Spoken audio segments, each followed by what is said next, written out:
Hello my dear friends and welcome to my channel. My name is Barbara and today we're going to be looking at the Aries Midheaven.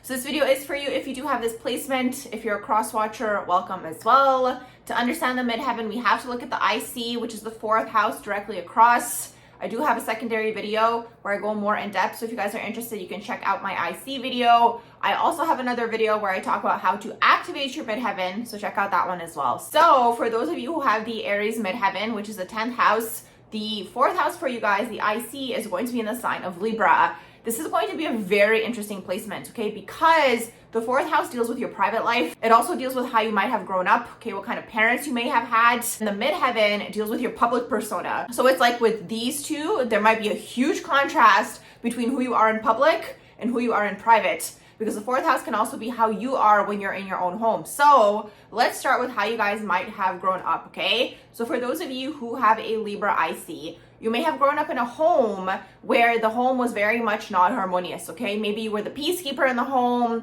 Maybe there's a lot of arguments. Maybe there's a lot of chaos. There's also an energy with like the parents, if you had other siblings, they basically treated everyone equally. You kind of didn't feel any different than your siblings. You may have like not felt special because again, there was some sort of energy where it's like there was almost some sort of chaos happening at all times. Okay, maybe the parents were distracted. Maybe they were like detached. Maybe you didn't get the love and the admiration that you felt like you deserved. Also, there could have been an energy of powerlessness at home. So that's why when you go out in public, you want to be in roles of power, right? You want to be seen for being the best. You want to be the leader. You want to be the manager. You want to be the CEO. This placement, the Aries midheaven, is all about starting things, right? So you could be interested in having your own company, being the leader, being very authoritative, and being seen this way. But it's kind of like when that gets overwhelming and you go into your own private life, you want a private life of harmony. And it's like usually you guys are always trying to achieve some level of harmony within the home. Libra is all about balance. So when you're at home, you want to have a balanced home life. Also, when you were growing up in your own home, maybe there was an energy of like passiveness or like people pleasing, or again, like suppressing your own needs for other people, okay? Because it's like, it's very much about like everyone was equal, right? It was kind of like you weren't able to shine, the other kids weren't able to shine if there were other children in the home. Maybe if you were an only child, you didn't really feel seen, okay? Because again, maybe there's something happening where the parents were, again, very detached in that sense, where it's like there's something taking place within the home where it wasn't harmonious. I mean, it can always go the opposite direction as well, where it was harmonious and it was great. But usually what tends to happen is it's the negative aspects and the negative experiences that do form us, okay? So now when you guys are out in public, right, it's all about being the best. It's all about being seen. It's all about, again, taking charge, being the authority, and you want to be seen this way. Usually if you guys have a company or something of that sort, maybe you're running a social media page or even like a YouTube channel, people are only going to see your accomplishments, things where you maybe won, maybe where you guys were in first place. You're never really going to show the places where you fell. Now, one shadow aspect or downside of this midheaven could be that you guys don't see projects through until the end, because Aries is very impulsive. So what's great about the Aries midheaven, it's like you guys jump into things before you're ready, right? It's that fire, it's that motivation. I want to do this, I'm going to start this. But it's like what Aries sometimes doesn't understand is that they have to push through and build something to see the result. So you guys could have a lot of unfinished projects where it's like you started this, but you didn't get the recognition that you felt like you deserved, okay? And then it's kind of like you drop that project because it wasn't giving you like that. You guys are kind of like looking for short-term gratification when you guys are in the shadow, right? You guys want instant. You want instant recognition. You want instant success. And it's like if you don't get it instantly, you drop it, you move on to the next thing. So that could be a shadow trait that you guys have and that you guys could integrate and work with.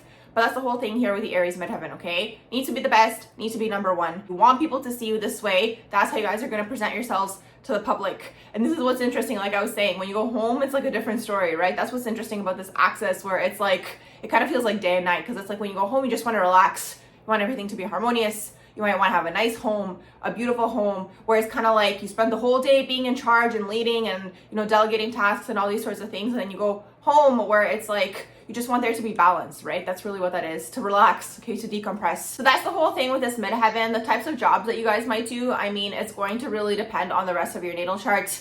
But the thing is, no matter what you guys do, you're always going to be super ambitious. You're always going to want to be number one. There might be this competitive energy, right? Where it's like, you know, I need to be the best. So I'll do whatever it takes to be the best. If you guys are, let's say, in like a corporate work environment, you guys want to be the top. You want to be the CEO. You guys are going to be like, I want to climb that ladder until I'm the CEO, right? Manager position after manager position. You guys are obviously probably going to start out with like team lead and things like this.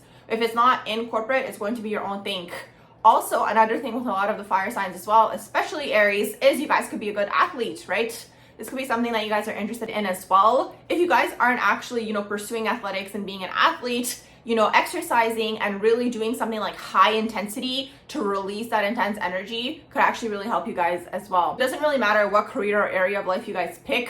The thing is, no matter what you guys pick to do, you guys are gonna always have the same mindset. Need to be number one, need to be the best, need to get to the top. Ambitious, go-getter, impulsive, jumping into things before you guys are ready. One more thing that I forgot to mention also is that in the type of home you guys grew up in, maybe there's a parent or parents, maybe it was both of them, that were very much concerned about appearance. Not just physical appearance, but it's like how you guys might be presented to the outside world, okay? Because what tends to happen with Libra energy, it's like, let's say it is chaotic in the home, right? Because Libra is like, they're also highly, highly angry because they do bounce off of Aries, but they don't really show it. And then when they explode, it's like all this repressed anger comes out, okay? So what happens is, maybe if you guys have this in your IC, it's like there could have been a parent or parents who are very much like, they care about what other people think, okay? The other neighbors or the other family members, where it's like they would never show what's actually going on in the home. There could have been an energy of this. Also, maybe it could have been a narcissistic parent in the sense where it's like they're very much about their physical appearance, and then maybe like they were very much focused on your physical appearance. So really what it is, like in the home, there was some sort of suppression energy when you were growing up, is really what that is. You didn't fully get to express. You kind of didn't feel special. You didn't feel different from like the other children if there were children at home. Same thing if you were an only child. So like I mentioned, when you go outside into the world, public persona now is very much go-getter, right? This is how you want people to see you, and this is how you want to be viewed, because that's what the 10th house is. It's public persona, it's also your career, and it's also your public image. What's interesting here is the ultimate end goal with whatever you guys do in the public is to create some form of harmony, right? So you guys are chasing these things, being number one, being in the top position, all these sorts of things, so you guys can achieve some sort of harmony, right? That's really what the ultimate like end goal is for you guys, whether you're aware of it or not. So I'm going to wrap up this quick little video here on the Aries Midheaven. I hope you guys did enjoy it. If you did, please do like, share, and subscribe. And I hope you all have a beautiful rest of the day.